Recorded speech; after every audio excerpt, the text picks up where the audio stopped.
It wouldn't matter if you become the richest person in the world. It wouldn't matter if you drove the best car and you had the biggest house. It would not matter if you were a 10 out of 10. It wouldn't matter if you had the best physical game in the world. What would matter is when it's you and the other person, am I being or becoming the thing that is needed and valued in this part of my life? So again, am I becoming and am I sacrificing the person that I am for the person that I'm wanting and the person that is wanting me? Hi, everyone. Welcome back to another episode of Nourished Inside Out. I'm here with Phillip today. He is a mental health professional and he has his own mental health coaching business. Thank you so much for joining us today, Phillip. Thank you so much for having me, Aneta. It's wonderful to be here. Absolutely. Do you mind telling us what inspired you to create a career in the mental health industry? Yeah, of course. So it was actually a little bit of happenstance.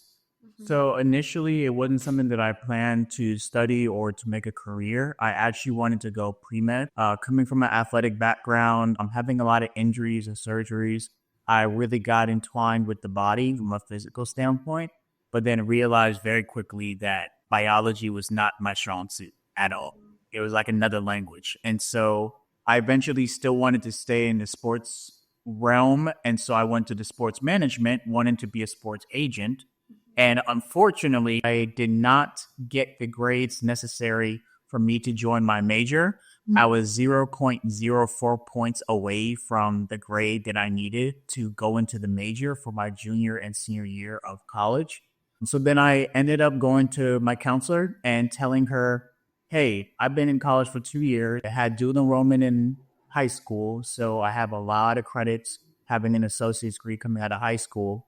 What field and what major would get me out of here in 2 years flat? Nothing more, not one semester, just literally 2 more years. And then she said psychology. And I said, let's go with that.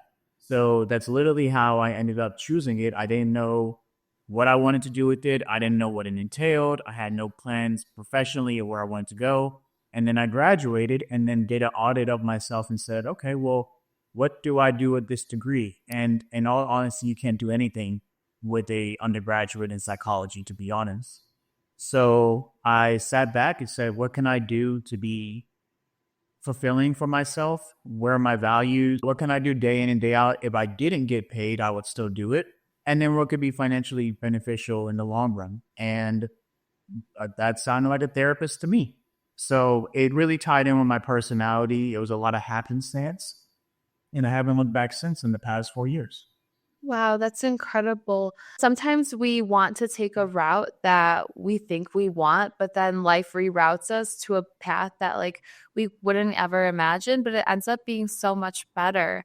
I really love that. What are some misconceptions about mental health that you wish more people understood?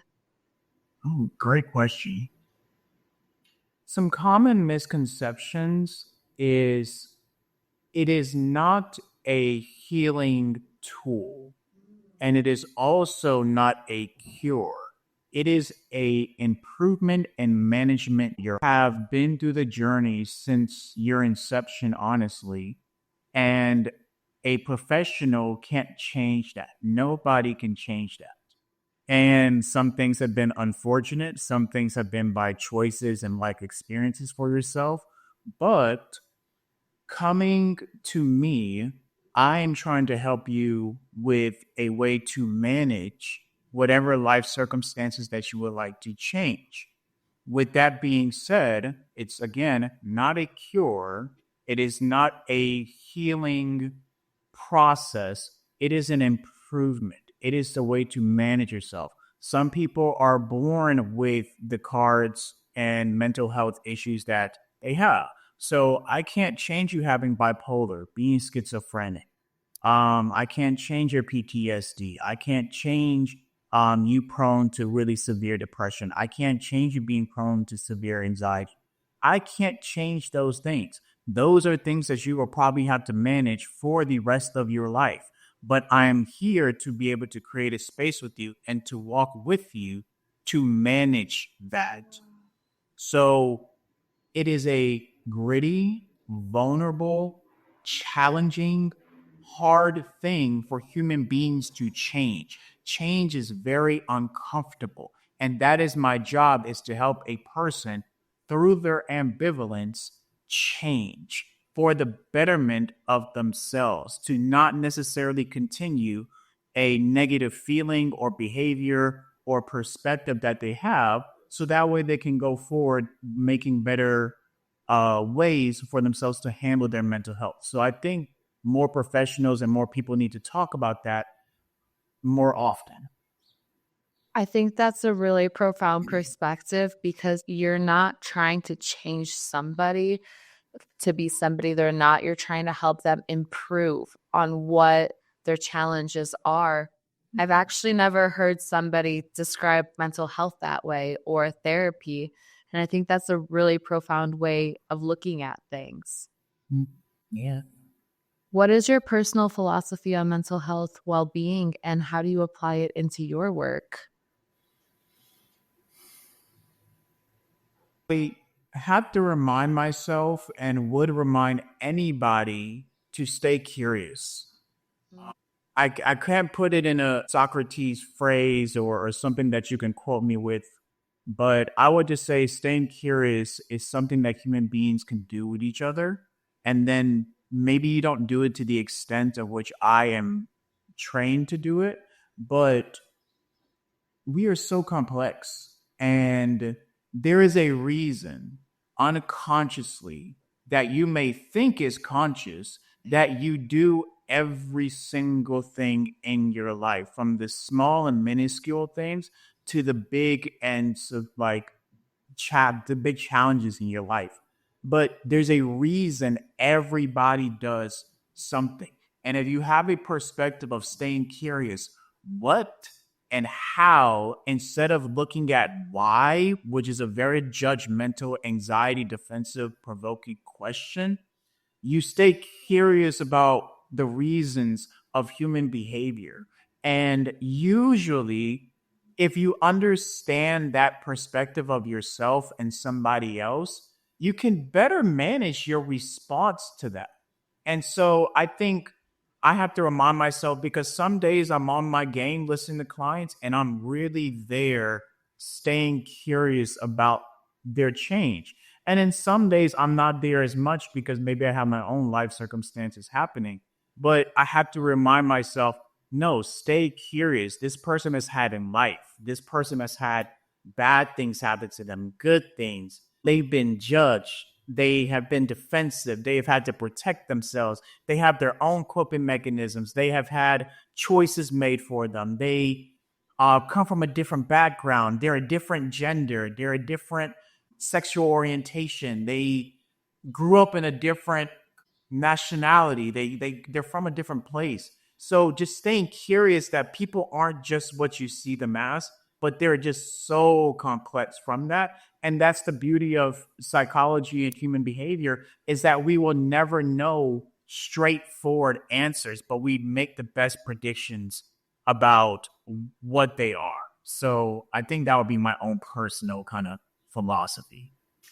I like that. Stay curious because if you stay curious, then you're always leaving room for growth. And then the more that you want to grow and learn about yourself, or if somebody who is doing this as a profession, they're staying curious about their clients, then it still leaves room for growth instead of just talking about it or complaining or whatever the situation may be and staying stagnant. I really like that perspective. Absolutely, absolutely. I definitely agree with you, because people don't like change. Again, it's a very uncomfortable thing. And part of that is somebody looking at themselves saying, well, if I keep reacting to the same thing and not responding to it, it probably has something to do with me. Most of the time, it probably has something to do with you, because nobody else controls how you feel. And again, nobody has been you, nobody is you, and nobody will ever be you. So you have a unique perspective and capability to look through the world through your lens and come up with your own conclusions and your own experience with that. But at certain points in times, if you're having trouble facing that, or you find a roadblock or a pattern of this experience or these feelings coming up for you, then it's probably something you need to look at yourself and attend to in order for you to grow, in order for you to change. And again, it may be very challenging and ugly and not pretty, but that is what it's going to entail. So I think the best opportunities are those that probably are going to challenge you to do that. Do you feel like people would avoid growth because it requires change? Yeah. You have the opportunity to be someone new. And it doesn't mean that your foundation or your personality or your life experiences change. But on the other side of you being able to be a new person, quote unquote, the old you has to die. A part of the old you has to die. And most of the time, even from a macro level, the most challenging things usually produce the best results in whatever circumstances they may be. And we admire that when we know the outcome or we're reading about it in a future standpoint. But if you really look at what that took to get through that, you would sit back and say, wow, the magnitude of what was really happening and real people went through this challenge.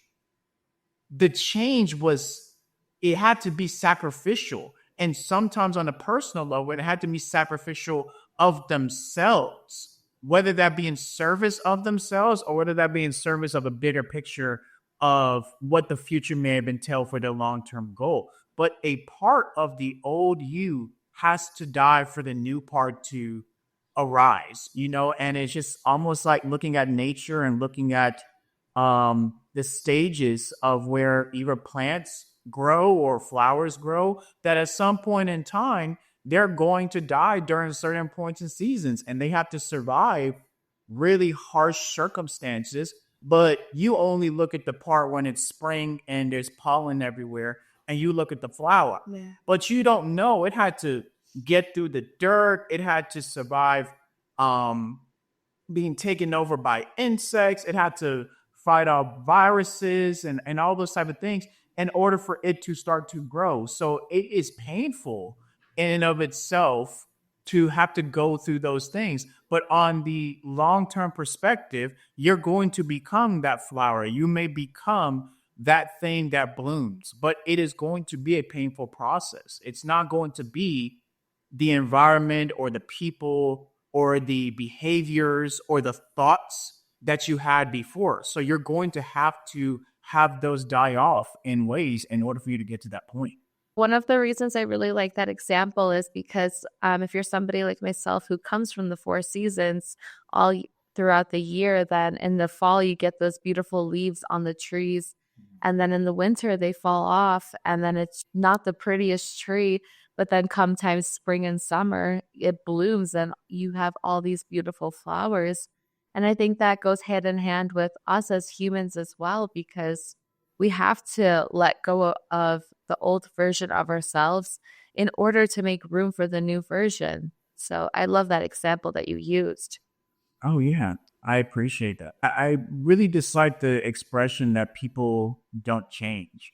I think that's one of the most hypocritical, non-logical statements I've heard because you're changing all the time. Growing up is changing. Like you may have habits, but people change behaviors based on them interpreting it's not beneficial for me, or interpreting that I don't want to be that way anymore, or interpreting that I'm tired of feeling that way, or I'm tired of treating people this way, or I'm tired of not changing the outcome that I would want. So people change and it may take times. I have people that are still changing at 60 years old. And I think every single day there's an opportunity to change. It's just a choice of whether or not you want to change or not. So people need to be more open to that because, trust, like people change all the time. You may change even if you state that people don't change, because it's just not a logical statement. So everybody has their seasons and everybody has their reasons. Very well said. What role does self-care and mindfulness play in mental health, and how do you incorporate them into your practice? Mm. Hmm. To me, my definition of being mindful, even though there's a lot of different definitions of it, being mindful is observing what you react to instead of respond to. Point blank, simply. Because there are patterns or influences from the experiences that you have that have probably perpetuated a negative experience and interpretation for you. And the way that you cope with that experience usually leads to probably a negative behavior or a negative thought or a most of the time negative feelings. So when we audit your life and we audit different circumstances and you yourself put together what things you respond to instead of react to, we don't need to really address the things that you respond to because you probably handle those things very well. And again, don't create that cycle of negativity. But if you are reacting to it, it's probably life telling you that you need to be mindful of this. And if you want this to change, you need to address it because it's going to keep coming around. And usually, from a wisdom standpoint, the circumstances are going to be even harder for you to learn. So you like do it now or do you want to do it later when it's hard? And a lot of people don't understand that, but I am that type of therapist to bring that to my clients. Like, hey, if this is your pattern of dating, it's got nothing to do with anybody else but you. It's not where you live, it's not where you meet them, it's not how you speak to them. It is you. You need to be mindful of that. I'm not the therapist that just go along with say that, oh yeah, you don't need to be mindful of that and you don't need to change. I can't tell you when to change, but I'll probably point out that if you are reacting to these things, I'm kind of tired of you talking about the same thing over and over and over again without us making progressive conscious choices on how to address that because I would rather get paid to help you grow instead of keeping you at bay. So that is to me being mindful, and to be mindful is a type of self care. Again, most people are reacting to a lot of things instead of responding to them. And that in and of itself is a domino effect because now in the other areas and circumstances in your life, depending on the type of person, it may be affected because you may react to something, then let's say you binge eat. You order DoorDash or whatever the case may be, then you binge eat, which doesn't affect your physical whatsoever because you're not putting nutritional value in your body. It makes you sloppy. It makes you feel terrible. You mess up your physical because of your weight. Then now you're self conscious about your body, but you're still making the choices to put the food in there. And so you messed up money that you don't have. You messed up the physical because you're not taking care of yourself healthy. Then you have self esteem issues because you don't like what you look in the mirror, which then leads to you getting probably anxious or depressed in how people are judging you, or that you don't like the fact of where you are, which perpetuates your negative feelings. So it's a cycle. Yeah. So it's a whole cycle of when you don't think about those decisions of mindfulness. So it leads you to not have self care in that type of way. But when you sit down with me and I ask you, well, what other things are affected by that? Okay, well, it sounds like it affects your family. It affects your socialization with friends. It affects your work. It affects your finances. It affects your romantic relationship. It affects your physical. It's all a part of it, but you have not met with somebody to really sit you down and ask those type of questions. And that's where I come in and try to help people with. I think that's a really, really great way to put it of being mindful is being conscious of your decisions. Instead of just going through the motions, doing what's easy, you're actually taking into consideration, is this meal gonna help me grow, or is it gonna push me backwards? Or is hanging out with this person gonna help me grow, or is it gonna push me backwards? And I think that's a really great perspective. But something that you also said was the difference between responding and reacting. Can you explain a little bit more of the difference of the two and give an example if you have any? Yeah, great question. I diagnosed her with MDD, major depressive disorder, severe anxiety, PTSD, BPD.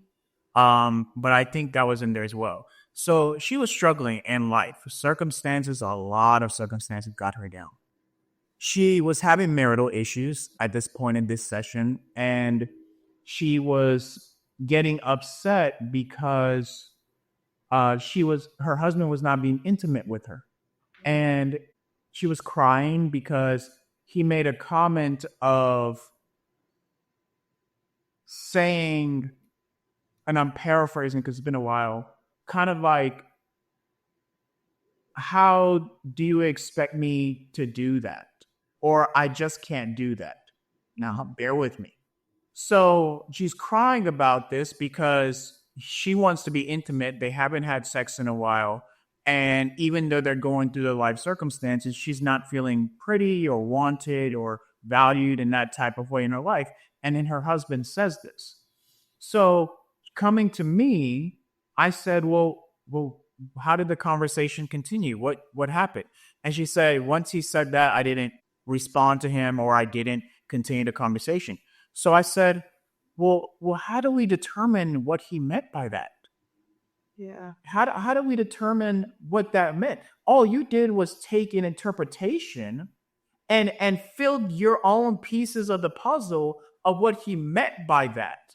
You left. You didn't explore it. You didn't inquire about it. You weren't curious about what that meant for him. So you interpreted it as, I'm not valuable, I'm not sexy, I'm not wanted, he wants somebody else, he's maybe cheating, he's doesn't value me. And it's this cycle that you put yourself in. But I'm also saying that I hear you, but let's look at his perspective.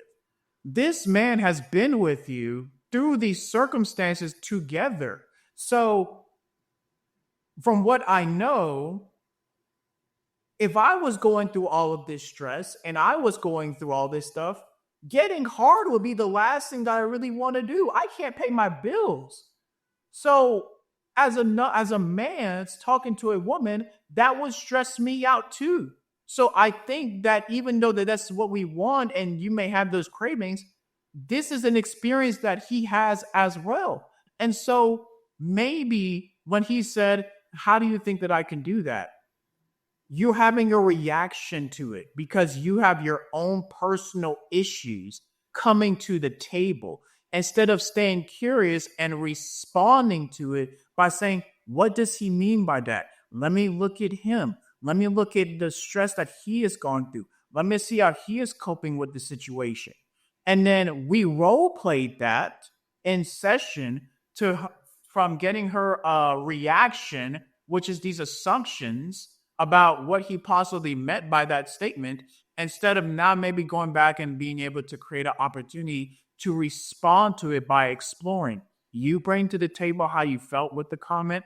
You may apologize and say, hey, I didn't give you a chance to further explain what that meant. You also get to bring your feelings to the table about, hey, you still need that despite your circumstances. I'm pretty sure that if we went the responding route, both of you will be able to stay curious and have a better relationship going forward because you're on the same page with something. You're not suffering in silence. He's not having a distant wife and partner. He's not feeling less like a man. You're not feeling less like a woman. So, this is what a response looks like. And so I take people and validate them for their experience, but I also challenge them when it comes to things that I've noticed as a pattern of reactions and principal circumstances in different environments. but changing it and helping them navigate, hey, this is how we respond to that. Because again, you're still going to come around and have to deal with this situation. So if you keep wanting to feel like this, keep reacting to it. If you don't, let's try to help you respond to it. So I think that would be a good example of reacting versus responding and the opportunity that both of them create.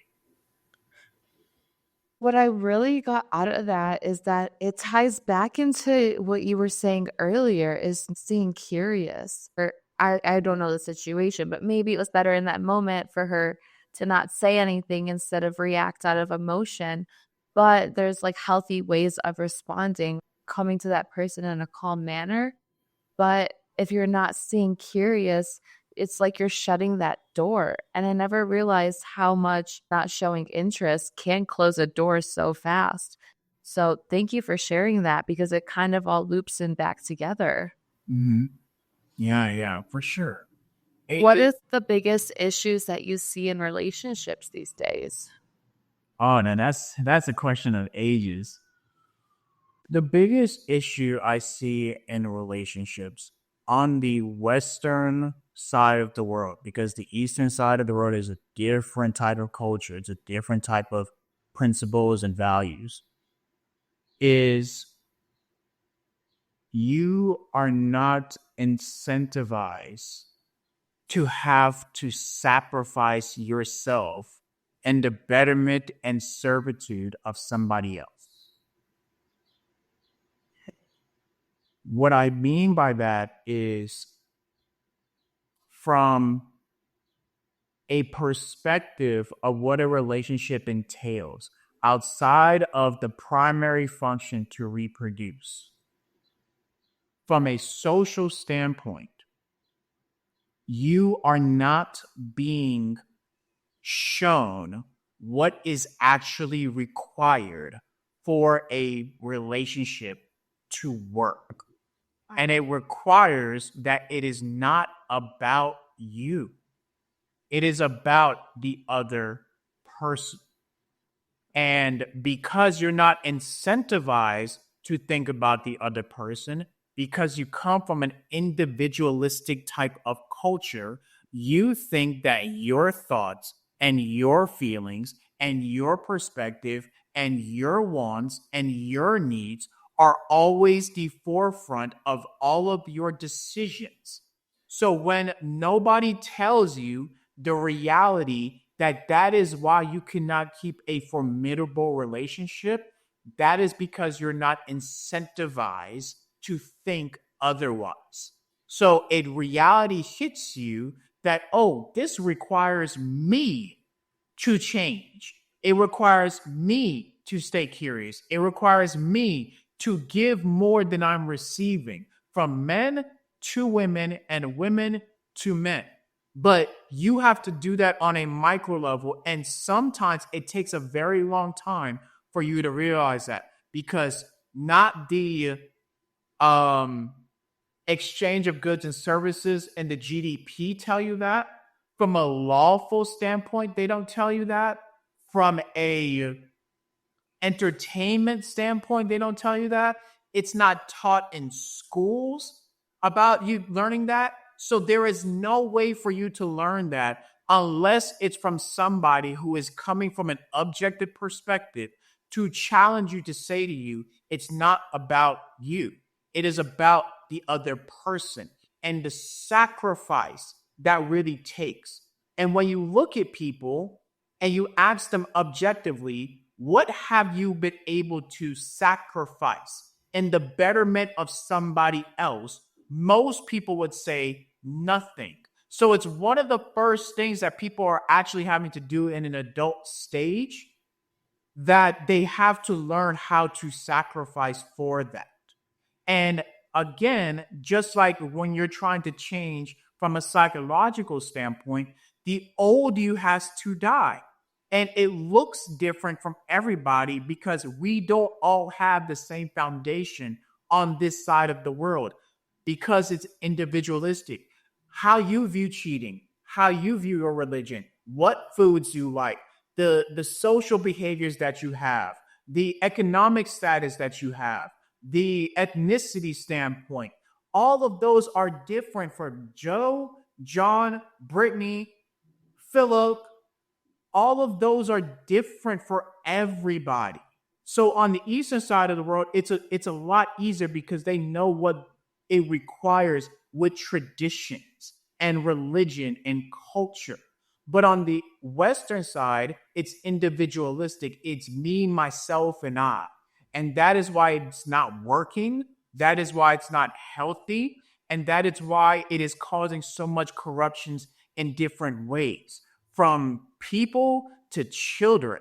It is a big issue. So I think that's a complex answer to what the true problems in relationships on the western side of the world are today.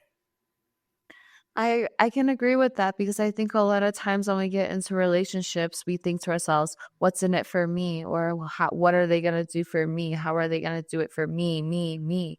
But it's actually, like you were saying earlier, it's taking care of yourself so then you can give to others in a healthy way without just being selfish and having the "What about me? What about me?" It's I think a lot of times we're not taught in relationships. I can say this from my personal experience of finding that balance of taking care of yourself and giving a healthy amount. I can tell you that, like in previous relationships, I would want to give, give, give, but now I'm learning to balance that out. I love to give, but I also have to give to myself in order to give to others. And I think that's a great way to say it. So thank you. Yeah, no, I absolutely agree with that. What's your unpopular opinion, especially in dating? Oh man. Oh, that's a great question. I would say as my popular opinion would be asking, am I really objectively doing these things and becoming the person that the other person is looking for? I think that would be my unpopular opinion in a neutral way. Um, because subjectively, you may feel that way. Subjectively, you may think that because you have education, because you have money, because you keep up with your parents, because you spit a bar every now and then, because you've had multiple partners, because you've had life circumstances, you still think that that's valuable to the other side. And that's great from a subjective self sufficiency standpoint. But when it comes to this part of your life, that may not be valuable to what is needed for it to work. So it would not matter if you got the best education. It wouldn't matter if you became president. It wouldn't matter if you become the richest person in the world. It wouldn't matter if you drove the best car and you had the biggest house. It would not matter if you were a 10 out of 10. It wouldn't matter if you had the best physical game in the world. What would matter is when it's you and the other person, am I being or becoming the thing that is needed and valued in this part of my life? We cannot compare apples to oranges. You can be a lawyer, a doctor, a nurse, a psychologist. You can make six figures, seven figures, be an entrepreneur, drive a Lamborghini. You can be a 10 out of 10. You can be on covers of magazines. You can be in movies. You can be president of the United States. It don't matter because if you come to me and you can't communicate and you can't regularly have emotional regulation and you're not sacrificial and you are very self-centered, I don't care what the piece of paper says. I don't care what Bank of America says in your checking account. I don't care what's in the driveway. You are not the formidable partner Mm-hmm. in this relationship. And that there is no correlation between any of those surface level things and the outcome of a formidable sacrificial relationship, man or woman. So, again, am I becoming and am I sacrificing the person that I am for the person that I'm wanting and the person that is wanting me? Because they don't compare. Yeah. That would be my unpopular opinion.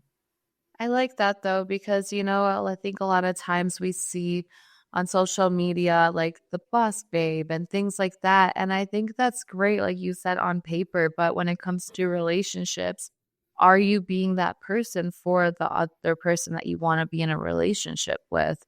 I think that would also save us like a lot of headache too in dating and relationships if we try to understand who that person is, what they want, and what they need instead of, oh, this is a 3-page resume of what I've done and what I have. It's how can I learn to understand that person and be the person they need? You're absolutely right. I've definitely even, but it's crazy because you expect that if it's me, myself, and I, and my wants and needs, and then it's also about you being able to only show value based on your resume accomplishments. What would that mean to me sitting across the table from you? Because you're not compromising, you're not sacrificial, you don't have any value outside of that. So, what am I coming home to say that you have a JD and a DR and like I don't know what you think this may be, but this is not a job interview. This is not a title. This is me, Philip James Quinones, or the other person sitting across the table from you as a human being. And what is that experience going to be with me when I come home, when I sleep next to you, when there's conflict, when there's challenging life circumstances? How do you respond to that? And again, I don't see a correlation between any of those resume things predicting that you'll be able to handle those. I even have girlfriends, and I sat back and I think this is one of the best questions that I've ever asked being a man dating women is did that man have his best first date? Mm, Did you ever think that, hey, he's going back to his homeboys, he's going back to his mother, he's going back to his family and saying, wow, this girl gave me my best first date ever? wow. Because everything was about you. Did he plan it? Did he have a plan? Did he dress well? Did he smell well? What's his title? How much money did he make? Did he take initiative? Did he communicate well? Did he talk to the server? Did he complain about this? Okay, so what is he leaving with? Yeah. So I have, what did you sacrifice? Like what did you show this other person in the initiative of a glimpse of what they may get in the relationship with you as it unfolds? So are you leaving the table with that man having his best first date? What would that be like for you? Because if I was given that, I'll be like, wow, man, I've been with a lot of women and no woman has ever done this for me, or no woman just was open to this. That would be something that I would want to feel that would separate you from everybody else who does the same things or has the same type of behaviors. That is what it's about. Yeah. That is what would really create organic, emotional, loving connection with another human being because it's in servitude to somebody else. You're going to get that result if you do that. But if you continue to make it about me, myself, and I and what I can get out of it, you will never get to that point. And you can keep going and going and going and going. But again, it's looking at you and how you handle it. So that's what I say to my girlfriends when they're struggling with their dating life. Because again, I know it mostly probably has to do with them because they have never told me, like, oh, yeah, I did this for him on the date. No, it's just all about what you were getting. So, I mean, I'm going to listen to you because I'm your friend. But, that's something like, okay, you're not going to change. You don't want to change. You don't see a problem because you just want what you want. So that's I think it's a good question that I've really asked myself and asked like my female friends. And that really ties back into being curious, like we have been talking about for this past conversation. It's if like us as an individual are wanting to see somebody, And we have to be curious about what they want. We have to be curious about how to make it better for them as well if we want them to make it better for us.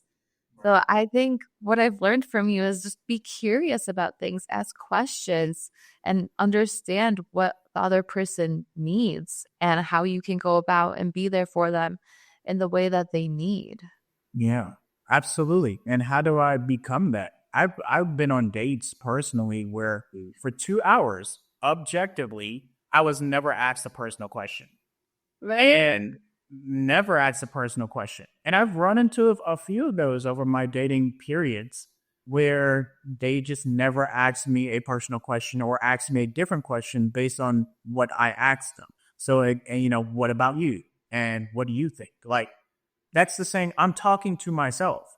So it's like that in my experience. But again, you differentiate, okay, this is just a type of person that I'm probably not going to come back to because at this point in time, I value me and it's just not the right fit for maybe where I'm trying to go and what I'm trying to align with. So, is that on Philip or is that more on the person that I was sitting across from? Because I obviously initiated wanting to get to know you, but what are my vulnerabilities? What are my weaknesses? Where did I come from? What did it mean to grow up the way I did? What are my hobbies? What are my coping mechanisms? Like, what were my mistakes? What were my challenges? It's not always about listening to um, find a problem. It's not always listening to say, okay, he wants kids within my timeline, or okay, cool, he makes enough money, so then I can diabolically be able to get the way of life that I've always wanted. Or okay, he doesn't do this and my ex did that. Like, imagine going into that with all of that intention. It's not going to result that way for you. I promise you that. It just life just doesn't work that way. Yeah, you get what you give. You have to give in order. If you want more, you have to give more. And if you're not giving, then it's not going to come back. So I totally agree with that. And it's every time. It's every time. Like, I'm an athlete, so obviously when you look at athletic greatness, or it doesn't even matter if it's athletic greatness, it could be a lawyer or a surgeon or whoever. We look at greatness that you show up every single time at your best, every single time for a long period of time at a high level. So every day you need to sacrifice, every conversation you need to be able to give to you. Every single time, I should not be dealing with your traumas or your ex or problems that you have currently in your life. I should not be dealing with that. So bring in the best version of you every single time is something that people don't do because sometimes people are like, I have to withhold. I can't do this. I can't say this. I can't give this. I have to wait my time until they make me feel comfortable, until they show me whatever the case may be, because I'm the judge, I'm the jury. Whatever I say really goes.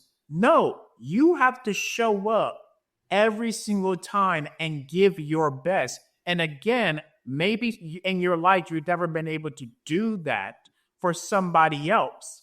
But for coming from a team sport, you may not be the best player, but you have to show up to practice even if you are the 15th man on the bench, because your contribution at the highest level affects the team. It is a team sport. If your job is to score 1 point and you come in, you give the best effort that you can, the best version of you, it helps the team because maybe we win the game by 1 point. You may not have 30, but their 1 point was the difference. But if you didn't show up to practice, you didn't do it through pain because not everybody just feels good. You didn't do it when you were being yelled at. You didn't stop when you were being challenged. You have to be able to do that every single time.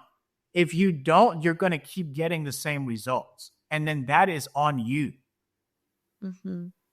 That's so true. I like how you related it to sports though, because a lot of times us when we were growing up, we would play sports, if not multiple sports. And those coaches, those instructors, they don't care, like they care, but they know that you need to push through it and you need to build your mental stability and your emotional toughness by showing up even when you don't want to. And I think that really does go back into relationships. It's like you have to show up on the days you don't want to. You may not, if you, I always look at it. If you have 50% that day and you give 50% that day, you gave it your all.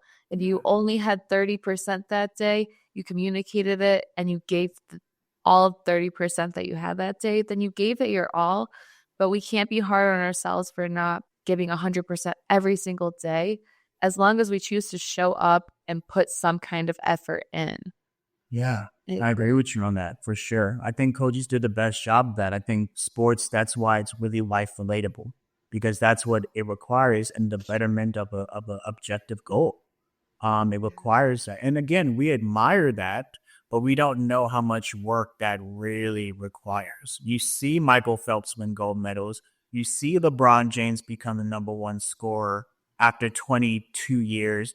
You see Serena Williams win all of their stuff. You see the MMA fighters win all these titles. But do you know how much work that goes into even old people that sit on the bench? You know, it's 650, 40, 50, 60 years of marriage looks like. Like, I haven't lived not even half of that. Like with another person, how much trials and tribulations that requires, how much arguments and conflict and negotiation and effort that requires to be at it that long.